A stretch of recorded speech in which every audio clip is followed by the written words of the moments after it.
gamers! Welcome to Games and Feelings, an advice show about playing games, being human, and remembering those games involve other humans.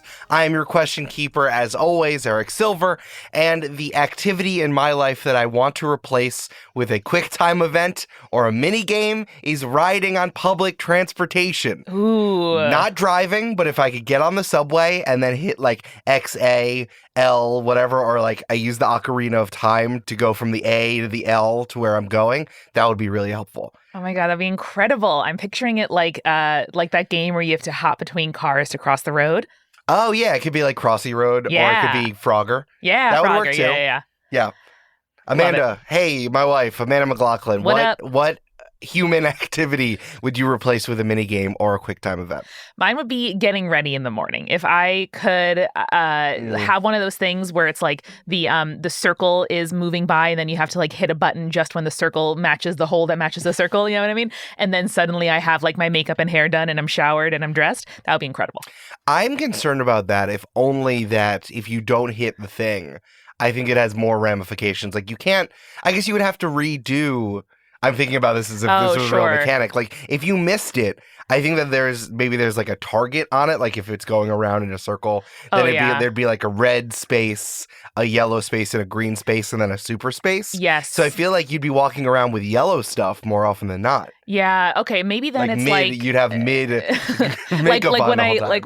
when I hit my eye shadow with my eyeliner and I'm like, well, shit, that's my whole day now. I have to restart this whole thing. Right. No. And then it's like, well, 30, like the time still moves. Like you're still 30 minutes forward. Okay. But then it's like set. It's like Click. All right. Do you remember the Adam Sandler movie Click? Yes, of course I do. So it's like you're speeding through it and then it remembers you speed through it. But then you don't get control over that part of your life anymore. That's true. Maybe instead it's like the sort of, you didn't play this when you were a kid, Eric, I'm guessing, but there were a lot of PC games where Barbie rode horses. I know about it. Yeah. It's fodder for most game YouTubes now. Oh, well, good. I mean, they were good games. But you kind of like swish over the closet. Like you could swish the pants, swish a blazer, and you could swish like a makeup style, I'm imagining. So maybe I could just like step into that, like swish, swish, swish. And I hit randomize. And sometimes it's good, sometimes it's bad. But then if it's bad, I can just like swish over another set of pants and then it works. I mean, we're just talking about character creation now.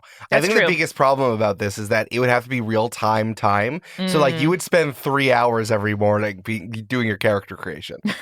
Okay, well, now I don't think that was such a good fit anymore. I mean, listen, we have the fashions in Pokemon. You're talking to me like I don't know. Like I don't spend all my time doing fashions. That's true. That's all Tears of the Kingdom is fashions with some small, minor mechanical benefits on it. Yeah, I wasn't going to bring it up, but you flip fashions while like falling, climbing, riding a horse. Oh, you have to. Exquisitely. You have to. Very fun to watch. You got to switch to the thing that makes me a bird with a wingsuit. Yeah. So that when I'm flying through the air. Incredible. I don't like the one that makes your eyes all glowy, though. That's I like the one, though. That's my creepy. favorite. That's why it's spooky. You're supposed to scare people and you have better attack. Well, you can tell because we're the only husband and wife in podcasting. This is the replay where Amanda and I replay and reply to advice questions throughout the ages, mostly about games, but sometimes about competition and sometimes about baking and sometimes about whatever is happening on the Slate website. It's usually advice of some sort. So we're doing this on the main feed. Remember, if you like this, if you like what's happening, just pop on over to patreon.com/gamesandfeelings where we do this on the Patreon. You get bonus stuff. We have like over 30 episodes. Every other week, baby. Yeah. 20, 30 episodes. It's a round number. It's a big round number. So we're not going to do games that are giving us feelings this week because I have something special for you. What? I found an advice question that I could not give up. It's, listen, I'm still out there in the content mines. I'm on Twitter because there's still good things out there.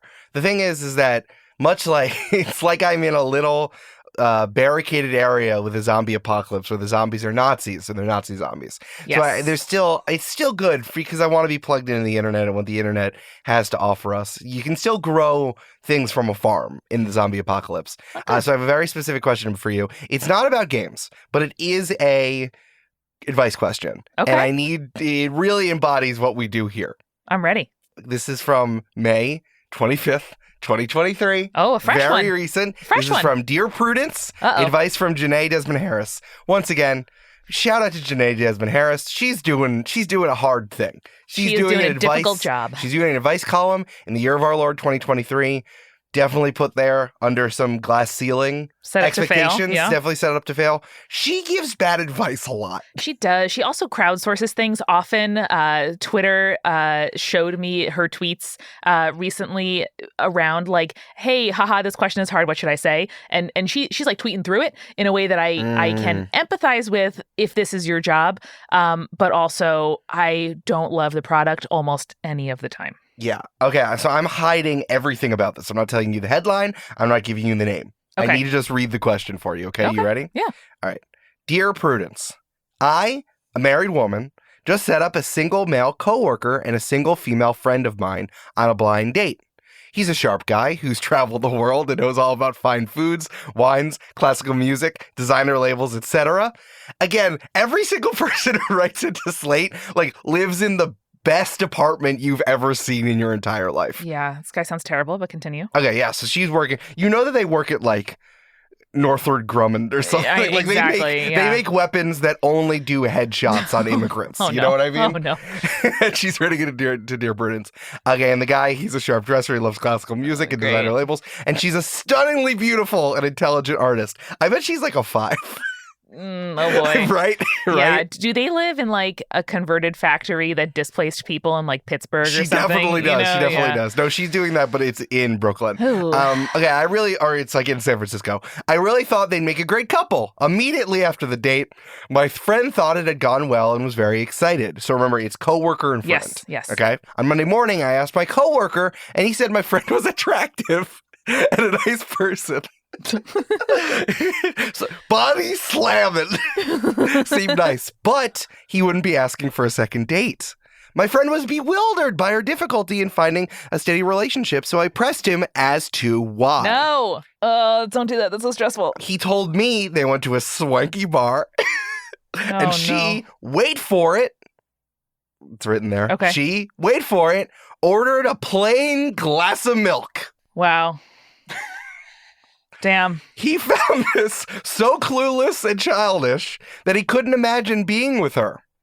Now, my friend is neither a big drinker nor a teetotaler. Just someone who's going to order what she wants without worrying about what others think. No. Should I tell her why she won't be hearing from this guy again so she can reconsider ordering milk on dates in the future?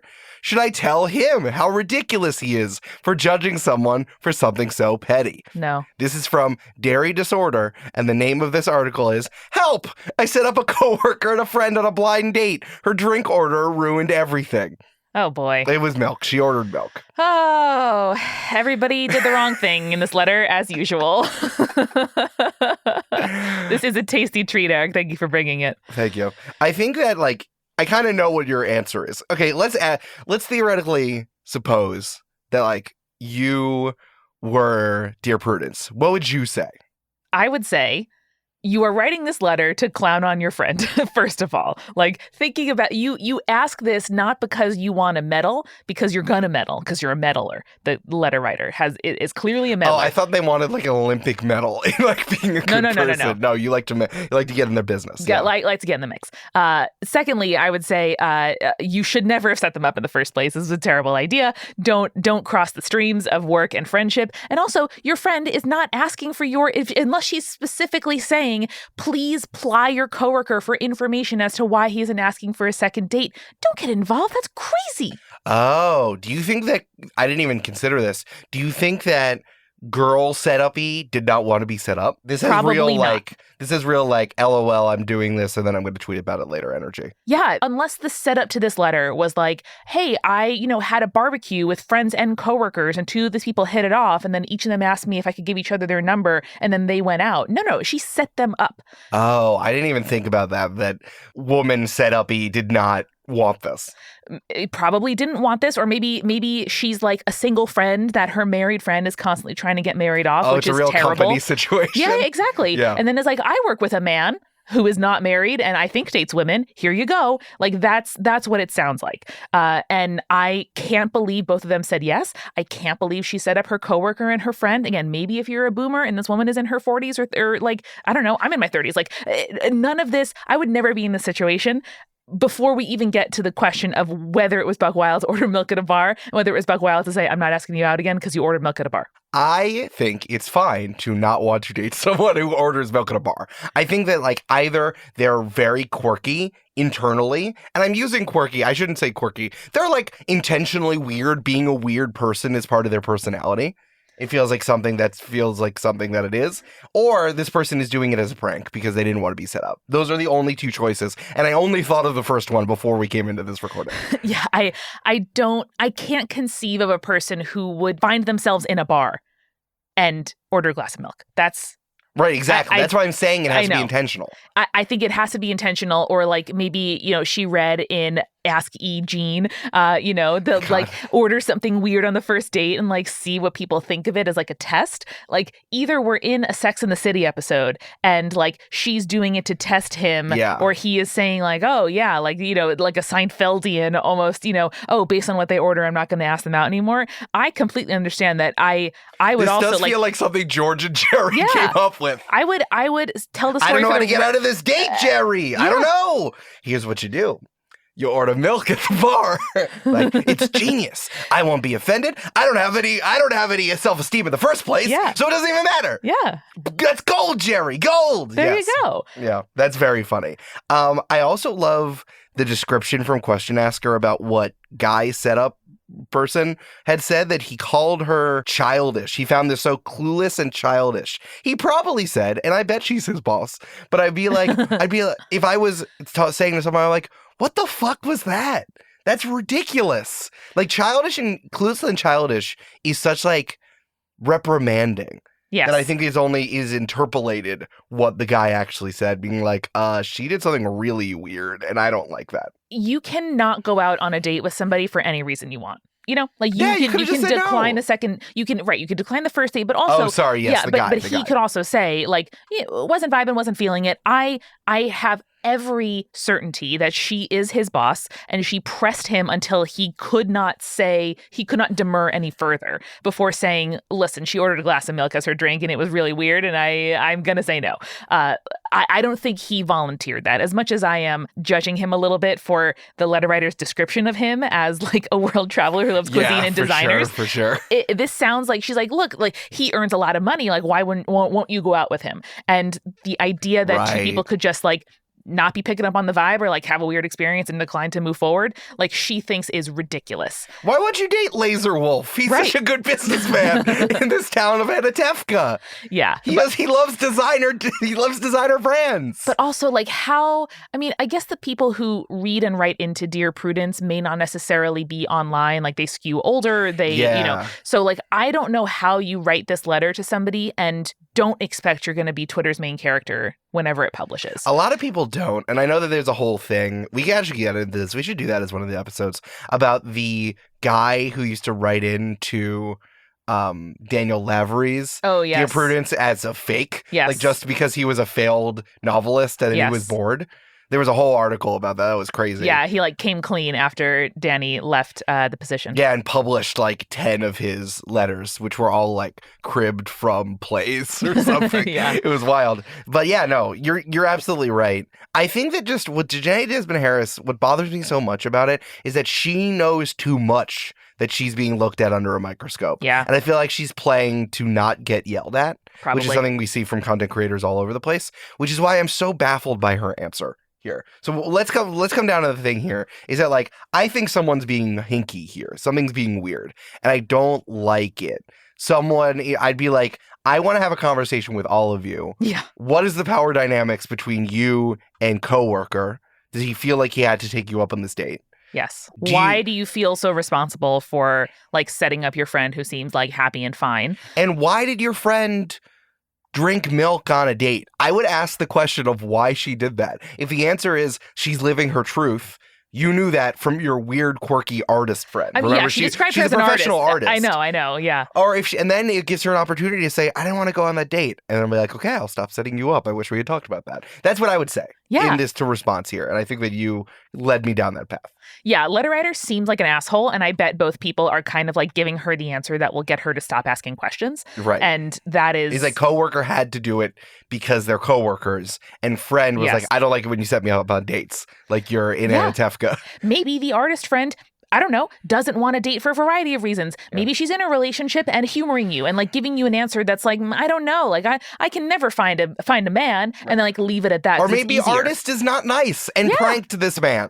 Possible. Also true. Okay, so here's the answer. Remember, the question was, should I tell her why she won't be hearing from this guy again? Should I tell him how ridiculous he is for judging someone? So it seems like question asker also thinks that he was being too rash by judging someone for ordering milk. And also she's like, should I tell my friend the truth that she's turning off prospective mates? Okay, so here's the answer from Janae Desmond Harris. I'm sweating. Okay. Dear dairy disorder, and just hoot and holler while you're doing this. Like, you stop me at any point. I firmly believe that if a man is really attracted to and interested in a woman, she could order a glass of French onion soup and he'd be fine with it. No, that's not how dating works. Okay. This was not the guy for your friend. She does things that he finds clueless and childish. She doesn't want to be in a relationship with someone who feels that way about her, or someone who doesn't think her beauty and intelligence makes her clueless and childish behavior sort of charming. Oh. She should not hide who she is or what she likes on dates. Janae Desmond Harris, again, taking this question on face value. The idea here is not to fake a personality so she can be paired up with someone you think is a fit for her. It's to keep being herself until she comes across someone who's actually right for her. Again, Janae Desmond Harris not being online, thinking that that woman setup actually likes ordering milk on dates. Listen, this is the world and society. You can be yourself until it runs up against people's expectations. Yeah. And when you are yourself in ways that cause other people to judge you, you have to like know and accept those consequences. Isn't this the most basic premise of romantic stories in modern times? Yeah. That you can't show all of yourself during the courting process. You got to slowly meet it out because you're meeting each other and that's how dating works. Like you dress up, nicely for dates. Yeah. You don't wear I wear schlubby house clothes 50% of the time. If you are the kind of person who wears sweatpants all the time, no judgment. Let's say you wear sweatpants or yoga pants all the time. Would you then authentically yourself go out on a date wearing this clothing you always wear? No. No, absolutely not. And I don't think that's like a moral failing. No. I think because like dating is all about like, if you pass somebody on the street, you have 100% preconceived notions based on how they are acting without knowing who they are as a person. And when you know somebody very, very deeply, you understand them 100%, who they are inside, regardless of how they like appear and act on the outside. Everything about dating is progressing from point A to point B. Right. You start out on best behavior. You go to a nice place. You probably, don't order something like bizarre or stinky that'll be kissing later. Yes, exactly. It's like, that's normal. How many times do people order salads on dates? Not because... They want salad, yeah. Not because they want salad, but because, one, it makes them look healthy, regardless of gender, I would say, and regardless of the sexuality of the people in the relationships. But two, easy to eat. You're using a fork, and the amount of dressing you can put on it is up to you. Yeah. Again, not that is required. And if you, meet somebody when you're like disheveled on your way home from something, ridiculous and you fall in love, good for you. Yeah. That's a meet cute. But for the vast majority of people, you don't begin as you intend to end. You begin to get to know the person without stuff in the way. Like if Eric, I was talking to you and you had stuff in your teeth, I'd be like, babe, stuff in your teeth. You'd be like, don't, thank you. I wouldn't say that's my authentic self. Right. Yeah. And that doesn't, I don't know. This either. No, I agree with you. I think that like the whole point of what we do here on the replay, where we look at advice columns are supposed to reflect what society thinks. Yes. And like by the whole reason you write in is because the advice giver is supposed to be society maven, like all the way back to Dear Abby. Yeah. It's like she was crone. We were asking her for advice on what to do in our lives. Yeah. And then she told us prevailing wisdom. Janae Harris came in and said, no, I'm going to do the thing that's going to get me the most likes and the most people go, wow, so empowering. And that's not helpful in what the form is supposed to be. Yeah, like a classical advice column would be, what do I bring as a hostess gift, right? Or like someone was a jerk to me.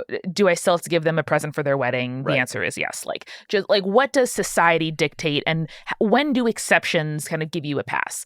Because you're close to the situation, you don't know what is right based on like what society thinks is right, and so that is what it's for. It's not to say like I'm sure you and this person, because they're the person closest to you and the one whose side you, letter writer, is on, is right. That's not useful. No. And I think this is wild. I think if you go out and you order a glass of milk at a bar, people are going to be like, wow, that's a choice. Tell me about that in the best case scenario, and be like, huh, okay, goodbye in the worst. And maybe that is her goal. Maybe it's performance art. Maybe she is pulling a prank. I really feel like it's pranks or performance art. If she has a performance TikTok art camera somewhere, yeah, right. Like, yeah, you're right. If she's an artist, who knows what that means? Yeah.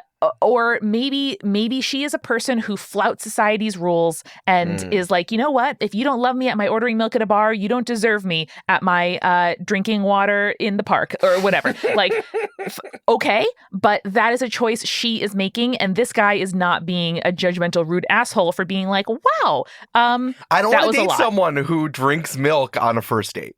I think that's also fine. I truly think that's fine because, again, you are making expectations. You've never met this person. You're being set up, right? The first thing you know, and I assume they ordered a drink in the first 5 minutes of the date. Sure. One of the first things you find out about someone is that someone decided in this situation, in social situations, to flout the rules at my expense. And that makes me feel bad. If someone did this on a date, I'd be like, I feel like you're just fucking with me. And then I would walk away. Yeah. And dating is all about, like, in the same way that if somebody is 20 minutes late to your first date and you're like, you know what, this sucks and I don't like that and I'm going to move on. Like, you are essentially looking for red flags on a first date a lot of the time, right? And reasons to, say like, I don't know if this is going to work. And then you move on and find out if there are good reasons to stay. Yeah. Going back to the matchmaker of Question Asker, what you said about like, he's rich, just date him. Again, for him, he's like, you're single. Here's a hot lady. The expectation that this should go perfectly, dating is about realizing what you want and if this person fits what you want. Yeah. Especially a first date. 100% a first date. We're trying to make a first expectation. Exactly. And I'm really interested too in like the legacy of Danny Lavery's Dear Prudence, which really like revitalized it from that transphobic asshole who had the position before him. But a lot of the time the advice he was giving, like, as like a queer person and a trans person in that position, people could write in for advice questions that otherwise just like wouldn't get picked. Or Daniel they wouldn't Lavery does really, really, really dark questions on Prudence. Remember when we went to the live show? Yeah, and the questions were unmoderated? Yes. And someone came up and did a question about sexual assault immediately. Yeah. As soon as the mic went out, I walked out. I couldn't deal with it. It was very heavy. But I wonder if part of this is like a lot of his answers were for the first time being like, hey, you don't have to have a reason to break up with somebody. Like you can just do it. That became the refrain and then starts to feed into itself where like people looking for that kind of advice would write in for that kind of advice. And then like it became kind of monotonous. I wonder if Desmond Harris is like working under this sort of legacy of, people writing in to be like, it's fine to judge this person for this reason, right? Or like, I'm right? And ultimately that is all of advice columns, but especially, I don't know, maybe some ethicist PhD student will do a close reading of these archives at some point. But it feels it's was just, that a I'm tease? feeling No, I'm feeling a hypothesis brewing. Like I think writing in to this say is like I'm under NDA, but I have a project going where I'm funding. No, I think people write in to say I'm right to judge this person, right? Of course. That's advice questions. That has only been truer and truer of Slate as time has gone on. Right. And I wish that someone would be like, no, just stop. Yeah. Just stop. Like, there needs to be more interrogation of why the question asker asks the question. That's all we do on this show. Yes. And no one ever does this in the actual answers. I totally agree. And like, there should be a box you have to check when writing into an advice column that says like, the answer might be, I'm wrong. And I feel as if none of these questions that we tend to answer fall under that domain for Slate, at least. No, for Slate, I mean, Slate's just constantly like trying to pick the most buckwild question. Yes, which is why fake questions come on all the time. I hope this one's fake. I don't think it's fake. Yeah. I don't know. It's a little too basic. I know. Like, But you this can is in, imagine someone like the writing Twin it. Cities or like Dallas, Fort Worth. Oh, man. I just guess I always assume it's New Yorkers writing it. You're 100% correct. No, this is giving like work at a contractor, like government manufacturer. Yeah, they only headshot immigrants. I told you. Yes. Yeah. Dark. It's the world we live in. That's the same person who's like giving a government grant to the U.S. military. No, He's I know. also the person who writes into Dear Prudence, and also someone. Oh, did I tell you about the conflict? You know, the scandal, the drama happening on Tabletop RPG Twitter a little while ago about how an active U.S. Army serviceman Yes. won an award for Tabletop RPG Yes. work. I do remember that. Hilarious. What a world. What a world. Hilarious. It's like, all right, well, after I headshot a bunch of people who live in the Middle East, I'm just going to work on, like, I'm going to go just do some freelance work for Wizards of the Coast. Wild. Now I'm Wild. thinking, like, listen, if this woman loves milk so much, you should have asked him on a milkshake date. Imagine being like, hey, for Amanda, first she date, you want to doesn't go like to Sonic? milk. No, I know. She doesn't I know. like I know. milk. All the things I'm trying to think of involve her genuinely really liar. liking She milk. is a liar. I know. A liar or a prankster. I think that it's the scale, though, of like, there is an element where you can act badly and then you can be like, it was for the cause. It was for feminism. And it's just like, can you imagine? Or like, it was for my art project. Like, can you imagine this person saying that? I don't know. It's just like it's weird enough that you If have we're- to proclaim it. You have to own it. If we're taking all of this at face value, that like all three of the elements here are fine. I think we made some expectations about coworkers' relationships, but like, Sure. let's say everyone here is trying to set people up. Let's say question asker really thinks these two people can get together. They and the both two want it people to be said set up. yes. Yeah. Why would set up woman buy milk at a bar? She's not, and she doesn't do it before. That's the whole thing from the question. That they're like, this isn't like she's a teetotaler. She's not sober. Where she's like, oh, I'm taking a stance. I don't like that they don't have any non-alcoholic drinks here. I don't like that there's no NA beers here. So I'm ordering milk. I don't know. Just like, how many bars do you go to and say, can I have a glass of milk? And they can do that. What do the bartenders say? I know. What do you think the bartenders say? What do the servers say? It's like we've had friends who have like their first date routine and like the bartenders know them and they, you know, like they have a place they go for the first date. Sure. What if she's like going around town ordering milk at different places? Crazy. I know. She's the milk date lady. I don't know, dude.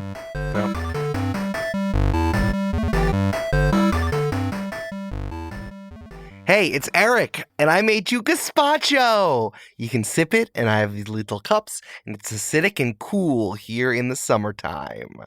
Welcome to the mid-roll.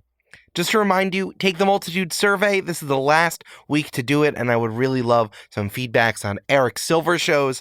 Join the party and tell me about it and games and feelings. Please, please, please. multitude.productions/survey. It will take you 10 minutes tops. Link in the episode description. If you want to support me with dollars instead of just your time, please continue to support us at patreon.com/gamesandfeelings. Legit, I'm making time to come to the UK at the end of the summer. So if you want to see that content, keep joining the Patreon. Keep joining. I'm going to bother Jasper on microphone and camera. It's going to be wonderful. And shout out to producer level patrons, Polly Burridge, Kelsey Duffy, and Peyton, who sends you spicy tweets about subreddits and spicy Reddit posts about Tumblr posts. Join now like these absolute goddamn rock stars, patreon.com/gamesandfeelings. It is busy as ever over here at Multitude, and did you know I make another show called Tell Me About It? It's a game show about proving that the things you love are actually interesting, hosted by me and Adel Rafai from Hello from the Magic Tavern and Hey Riddle Riddle, legendary improv comedian. Adel is an eccentric billionaire who forces guests to come on the podcast to prove that their favorite thing is interesting and cool. Through a series of wild games and challenges put together by audio butler me, guests are scored on the quality of their answers or whatever Adel is feeling at the moment.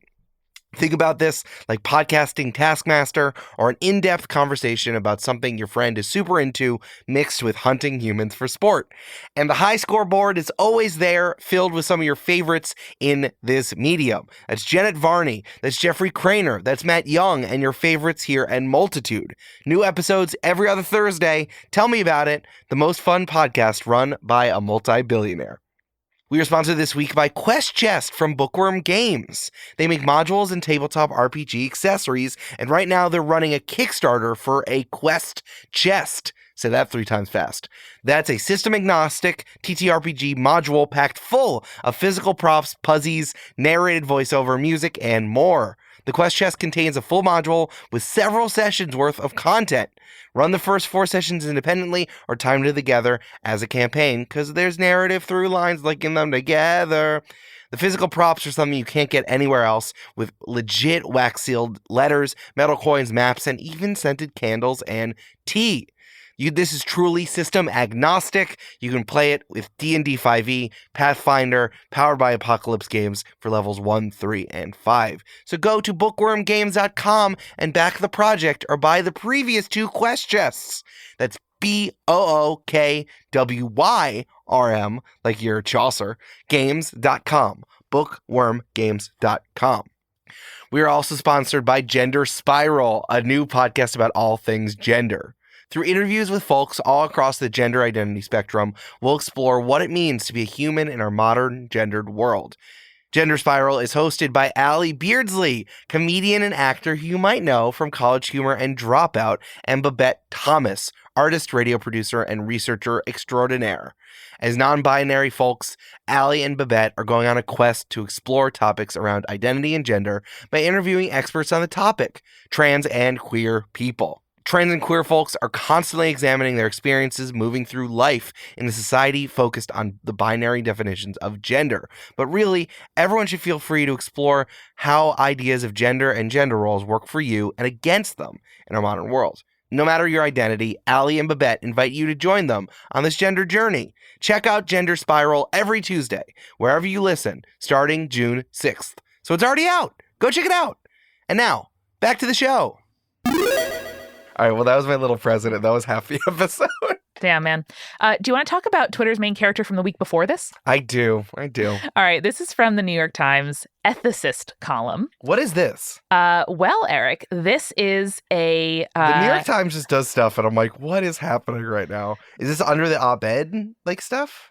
This is a column. It began earlier this year, and it's from Kwame Anthony Appiah, the philosopher.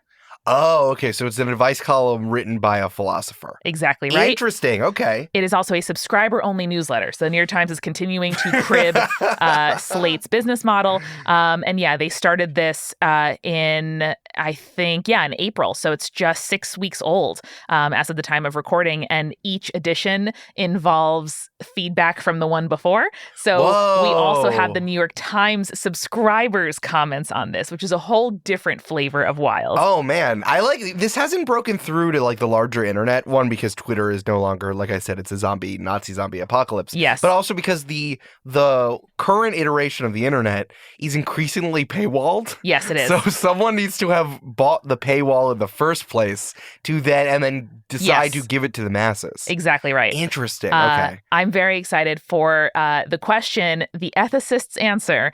And again, the ideas here is about ethics, not about etiquette. So etiquette is what society thinks you should do to not appear weird. Mm-hmm. And ethics is this is a philosopher and an ethicist saying this. So they're trying to be what's right to do. I feel like I'm just going to sit quietly like I'm in a lecture. Okay. So this question was asked or was run on May 19th, and it goes. My husband loves to travel and always either pays for or gets an upgrade into the first class cabin. Oh, this is interesting. Again, very interesting. I am so surprised. The New York Times is doing something very interesting, and this is a very basic question. It is. This one comes up a lot. There was also, this was going around when people thought that James Corden was doing this. Mm-hmm. There were a lot of stories about that. So I'm very interested in how this is going to shake out. I'm sorry, I literally just jumped in. No, I'm introducing a new primary source to you for the replay. So when we travel together with our children, he buys himself a ticket in first class and puts us in economy or economy plus. Classic. I cannot believe people actually do this. I can't believe people actually do this either. No. This one isn't about games, is it? No, it's not about games at all. I just thought it was similar to your little Prezi to me. I need to bring you this little Prezi because you also get to see the New York Times readers' representative comments about what they thought about it. I understand. Which is itself just a game. Yeah. So here we are. The internet content creation. Are we now including content creation and like content strategy in games So listen, for the replay? My face reason for this was that travel optimization is a game that I enjoy. Okay. And we could talk about points and optimizing and playing the game of loyalty systems here. Sure. But no, not really. It's just really interesting. Okay, that's fine. Okay. Buys himself a ticket in first class, puts us in economy or economy plus. He even did this recently on an overnight flight to Paris. He justifies flying alone in first class because of the cost and the fact that our kids, who are 12 and 16, might feel alone if I were to travel in first with him and leave them in the rear cabin. So as wife, you have to sit with the kids. Yes. Can you imagine? No, I can't. No, I can't either. So I always think that this is fake, but I know. It happens enough that I think that some guys do it. Yes. So the back half of the question is, I feel this is unfair. I don't think our kids would mind if they were in economy plus and my husband and I sat together in first class. Is that unfair of me to want? Wait, that's so funny. Fuck them kids. These kids definitely go to private school in Prospect Heights. They do. No. They are sent away to boarding school. Oh, yeah. They do not live with their parents. Right. Is this unfair of me to want? My husband has suggested traveling alone on a different flight ahead of us so we don't feel badly about the disparity. He will do anything other than spend more money on 2 first-class flights. Or time with his kids. Oh, boy. You were around a lot of rich people in both your job in banking and in startup media. Yes. What is the most frugal shit that you've ever seen a rich person do? I think that, like, when I was in LA and I was with someone who made a lot of money, they forced me to take the LA subway constantly and would not take an Uber with me. And this happened like 5 times. 5 discrete instances. It wasn't like once. It was multiple things. The LA subway, for those of you who know, is bad. It's bad. It doesn't work. Yeah. That's the second reference to public transit on this episode. And the second reference, 2 references to public transit, 2 references to the town of Anatevka for Fiddler on the Roof. I think mine are mostly around gifts. So Sure. like I would have like I knew a lot of like my bosses and their peers in finance who would have like their assistants buy gifts for their spouses or for, like their housekeepers or kids' tutors and things like that. Sure. And like really, nickel and dime or like reuse gifts they got from clients to give to people in their lives. Oh, classic. In a way that was just like, I don't want to spend money on people who in a gift that I feel is like necessary and not a thing I want to do of my own heart. That's a good one. Yeah. Remember when your boss took us, you were on a work trip to Amsterdam? Yes. And your boss brought us to a Mexican restaurant? Yeah. And he was like, it was great. And then we had to pay for our own food. Yes. Yeah. He's like, I know this great spot, the best spot in Amsterdam. And it was a taco place. It was not good. It was not good. Shouldn't get Mexican food in Amsterdam. That's just my thing. No, that's just my thing. All right, so let's close out this question. The stated question that isn't really the question is, I feel like him flying ahead doesn't really address or solve the problem of the inherent selfishness in his thinking. Am I wrong? We're happy to travel and love going places together, but it's still very strange. And then it's signed name withheld. Not even a fun name, just name withheld. Yeah. So do you want to hear? I'm assuming he's a doctor because he teaches at NYU. Dr. Kwame Anthony Apaya's answer. I assume so. He's a professor of philosophy. Yeah, he is a professor of philosophy. He's actually his background is very interesting. He went to Cambridge. If you're a professor of philosophy, even if you don't have like formal doctorate stuff, and Dr. Moya McTeer is kicking down the door right now and yelling at me about how much work it takes to have a doctorate. Like, he's still a professor. You only get to be a professor if you know how to if you know and think about philosophy a lot. I'm fine with whatever. He's also British, so it might be different. Just like no, like I think that adds to just like feeling like a doctor for us Americans. Also, do you want to know his mom's name? Sure. Peggy Cripps. That's tight. Good stuff. Sounds like an NPC. Yeah. So, I mean, yeah, his background's really interesting. He's been a professor for a long time. He talks about African intellectual history and the philosophy of language and the mind. Those are his areas of specialty. That's cool. Yeah. Very Nice. cool. I'm interested. I want to hear what this guy has to say.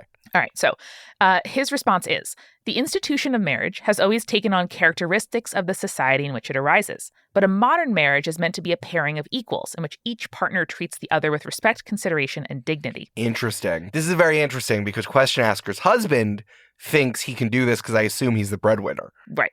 Each has a say in making of significant decisions, and each cares about the other's comfort and preferences. Your husband has another view. He evidently thinks that because he's the ticket buyer in the family, his own preferences get priority. Right. We are companion machines, the social psychologist Susan Fiske has written. Quotes, let's go. And the comparisons we routinely make are with those closest to us. Go in, Susan. Your husband isn't entirely oblivious of this, hence his proposal to enjoy his warmed cashews and lie flat seat on a separate flight from yours. Get him! Get him, Dr. Appiah. But the best way to address feelings of inequity in intimate relationships is through causing greater equity. You would have mentioned if your husband has claimed a specific physical or medical issue, like a need to keep his legs elevated to justify his seating choices. Good. See, you know that this guy has participated in debates because this guy's a close fucking reader. He's cutting off elements for people to assume. Yeah. Exactly. So that means that whatever his reasons for flying up front presumably apply to you too. Ooh, I like that. That's good. And your kids handle being away from you all day at school, so yes, they could surely handle a few hours on a plane without either of you. Still, if your husband thinks that only one adult per trip should fly up front, why not suggest taking turns? I 100% agree with this. I think this is a really good answer. It is an astounding answer. And Eric, I love this comparison to building a, like Oxford-style debate of just like cutting off, bing, bing, bing, each potential excuse. It's like, well, this isn't it, and this isn't it, and this isn't it. Yeah, this is also funny because he didn't have to address everything. Exactly. I realize that we also have the, luxury of being podcasters reading this later. And it's funny how this was 3 paragraphs long. Yes. Janae Desmond Harris's answer was 1 paragraph long. So you can't assume everything. I don't know how long you can do it. This isn't like Ola Poppy, and I cannot remember his name because I just know him as Poppy on the internet. Yeah, no, his name is John Paul Brammer. Right, thank you. John Paul Brammer, who writes a full essay in response to one question. This is like boom, boom, boom, I gotta answer questions. It's like, I know you can't address everything, but I really like the lens that this advice question is being asked on, as being like, I'm not even going to interrogate why your children, why only one person out of a family of 4 gets to be first class. If your husband is saying it's a parenting issue, why don't you swap? I like the focused lens that this guy is writing on. Yeah, no, Dr. Appiah is not saying he's being selfish. Like, his motivations don't matter. It's like, okay, if we're going to operate in these rules that you're setting up, then the rules need to apply equally to both of us, which is very elegant. Can you add some judgy New York Times commenters instead? Yes, please. Okay. You have so many. Oh, yeah. No, there's 5. Okay, so reader Carol says, I would advise the wife to look deeper into their marriage. Is this the only area in which the husband puts his needs and desires first? I doubt it. If yes, there is another conversation she should have with her husband, possibly with a marriage counselor present. Man, New York Times readers love telling you to divorce after having limp conversation in front of a marriage counselor. Yep. Lisa says, my question is whether the husband is the only person in the household with an income. Mm-hmm. Does the money with which he buys the tickets come from his own personal account or the joint family account? This financial dynamic goes beyond who gets the window seat, and I would hazard a guess that air travel's not the only circumstance where it plays out in their marriage. Yeah, I mean, if you're in a family unit, you guys need to have a conversation about all this stuff. For example, when I used to go on planes with my friends, I was the only one with TSA pre-check. And I'm not responsible for telling my friends to get TSA pre-check. I'm like, I have it. You know where to get it. I'll see you on the other side of security. I'll grab coffee. I'll see you on the other side. Yeah. So it's and now that and they you know have what, Eric? When recently one of them was like, you know what? I'm getting it. And you're like, proud of you, bud. It's great. I've had it for half a decade. But I mean, with the family unit, it's really tough. Yeah. Regardless of who the breadwinner is, you're going to have, these people don't go away. They live in your house. Yeah. Right? is his car good and you're shitty? Like there, maybe there are lots of areas. I like that the comments that the Times chose to surface are people being like, what else is going on? Yeah.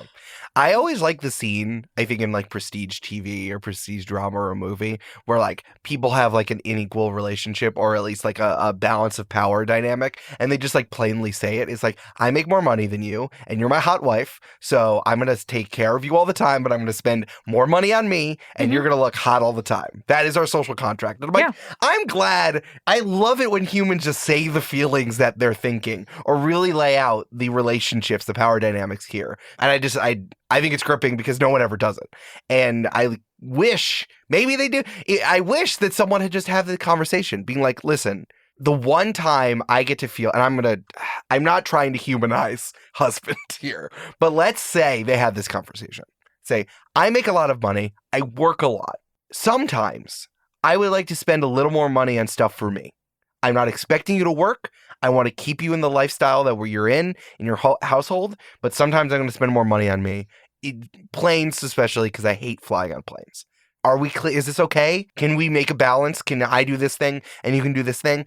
I'll buy you like a big jewel that can get heisted at the Met Gala? Like, is that okay? Yeah, I'll handle all the packing and you are on shift with the kids during the flight. But then when we get there, like you have a day to yourself, go to the spa, and I like take the kids on tourist things. Like there's ways for this to work, but there's a lot of assumptions that are not being interrogated or sort of being compensated for. Right. The worst thing here is question asker is like, my husband sucks. Like, you could just have a conversation. If he doesn't want to have a conversation, he sucks. But if you could just talk about it somehow and then make sure everyone's okay. So when the 16-year-old is like, oh, dad's leaving us again, it's like, no, this is his time, and we talked about it, it's okay.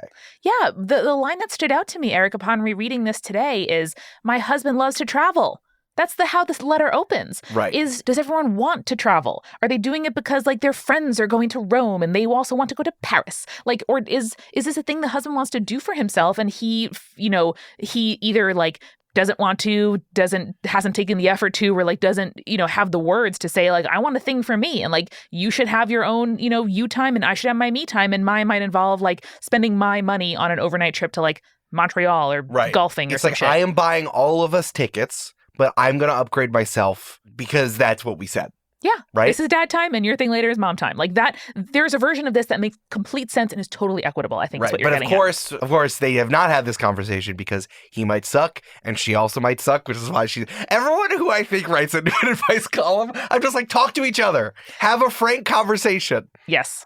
I mean, probably like whatever law it is, that is the most simple thing is probably the answer, is that the husband's like, well, I'm going to get first class because I have the points or the money. I'm just saying that like it's only a dickish thing to do. The fact that he just assumes everyone's okay with it. Yes. If anyone had just worked this out before and then he'd be like, wow, this looks really stupid. It's like, no, actually we talked about it and it's okay. I don't love it. I don't love that this is happening, but we did work it out and I'm okay with it. Like, yeah. I could totally see how this is fine. Yeah. The New York Times commenters don't. Daniel says, appalling. As a husband and father, I would never travel separately from my family. If I was lucky enough to get an upgrade, I'd be a gentleman and let my wife take it. We get it. Oh, you're such a good husband. Great job. Sarah says, does the husband share no responsibility for parenting? Right. Like, I'm kind of meeting it. I am meeting these people where they are with this thing. Yes. You're right. And then Diana says, the joy of traveling as a family seems to be a strange concept for both parents. Why not just sit together? If you can't all sit in first class, no one should. This is real. And I know they're New York Times commenters, but this is like, wow, rich people have no values. Wow. Me, in my middle class living, we have family and we eat together every night and we love each other. Yeah, they probably still make like $200,000 a year as a combined income, but they're like, we don't fly first class regularly, so we're middle Americans. Exactly. We're middle class and we love each other. It's like, congratulations on your not broken home. Yeah. Good job not divorcing your husband, Diane. Her name is literally Diane. Yeah. So, Eric, what is your review of the New York Times Ethicist? Is this a column you want to see back on the replay? I really like it. I think, as I say all the time when we talk about podcasts, you got to have a unique spin. This is a genuinely unique spin. and I'm very interested, and thanks for subscribing. You're welcome. It's true. It's so funny how against just all question askers I am. It'd be like, don't write in here. I know you're making me content, but don't write in. Talk to someone. Yeah. Every time. They're submitting themselves to the court of public opinion, and we are simply in that courtroom. That's true. That's true. I know we spent a lot of time on 2 questions, but I think that we did a good job on both. I think so. I had fun. Absolutely. Amanda, what's up? Where can people find you? Yeah, you can find me having a great time playing a himbo on Join the Party. Absolutely check it out. I love the heck out of that show. And Eric is doing incredible stuff with game mechanics and a broader story and making drama and wonderful character moments for us as players. My favorite part of the week is playing Join the Party every dang week. So I would say listen to that. Wow. Yeah. You were just on, speaking of advice shows, you were just on Unladylike. Yeah, wonderful podcast all about modern femininity and unfemininity by Kristen Conger, talking all about the business of podcasting. And I love the chance to do that on microphone whenever I can. So I loved doing that episode. It came out in the end of May. So you should go check it out. It's all about podcast business. Business. Yeah. Hey, you can, go take the Multitude survey. Do it. I know we said it in the mid-roll, but we're going to say it again here. Take the Multitude survey. We really want your responses. We said that we're going to take answers at like ending June 5th or June 6th, but you could do it this week. Do it today or tomorrow, this weekend. We're not going to tell. We're just going to start collating the answers starting like the Monday after when this episode comes out. Yeah. So definitely get your answers in ASAP. We really want to hear your responses, and I want to hear what you think about new and improved Games and Feelings for sure. Yeah, and one of the questions is all about the different kinds of episodes that run on the Games and Feelings feed. So if you're a replay Stan, come through. Let us know. Yeah, Stan for a husband and wife podcasting team. You can also submit questions to Games and Feelings. Just go to the Games and Feelings website, and there's a little button, but I think it's gamesandfeelings.com/questions. If you just want to go to the slug, and it's always in the episode description every single episode. Amanda, thank you again for coming on the replay. Thanks for my little Prezi. No problem. Thank you for my little Presley of the Ethicist. And remember, I'm looking at what Aristotle said in like about the ethics, and there's nothing in the stone tablet that says anything about feelings. Oh, it's on the back? Oh, hold on. Let me turn it over. No, it's not on the back. Oh, all right. Well, yeah. Gotta listen to the podcast.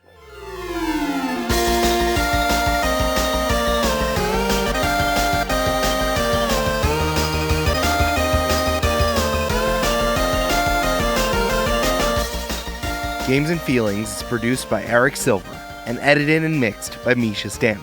The theme music is Return to French Toast Castle by Jeff Bryce, and the art was created by Jessica Boyd. Find transcripts for this episode and all episodes at our website, gamesandfeelings.com. Until next time, press X to enjoy the podcast.